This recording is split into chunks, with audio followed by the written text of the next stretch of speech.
جب پروسٹیٹ کا سائز بڑا ہو تو ایک بلڈ کا ٹیسٹ سیرم پی ایس سے بھی کروایا جاتا ہے. وہ یہ دیکھنے کے لیے کروایا جاتا ہے کہ کہیں مریض کو پروسٹیٹ کے کینسر کا مسئلہ تو نہیں ہے. اس کے علاوہ آپ کے متعلقہ ڈاکٹر پروسٹیٹ کو دیکھنے کے لیے پخانے والی جگہ کا معائنہ بھی کر سکتے ہیں. وہ ڈیجیٹل ریکٹل ایگزامینیشن یعنی کہ فنگر کے ساتھ آپ کے پخانے والی جگہ کا معائنہ کریں گے اور دیکھیں گے کہ پروسٹیٹ کیسا فیل ہوتا ہے.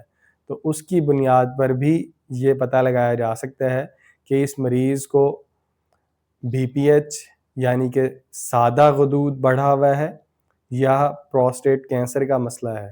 ساتھ اگر ڈاکٹر کو شک ہو کہ پروسٹیٹ کینسر کا مسئلہ ہے تو وہ آپ کی ملٹی پیرامیٹرک ایم آر آئی یعنی کہ پیٹ کے نچلے حصے کی ایم آر آئی کروا سکتے ہیں، جس سے یہ اندازہ لگایا جا سکے گا کہ آپ کو پروسٹیٹ کینسر کا مسئلہ تو نہیں ہے.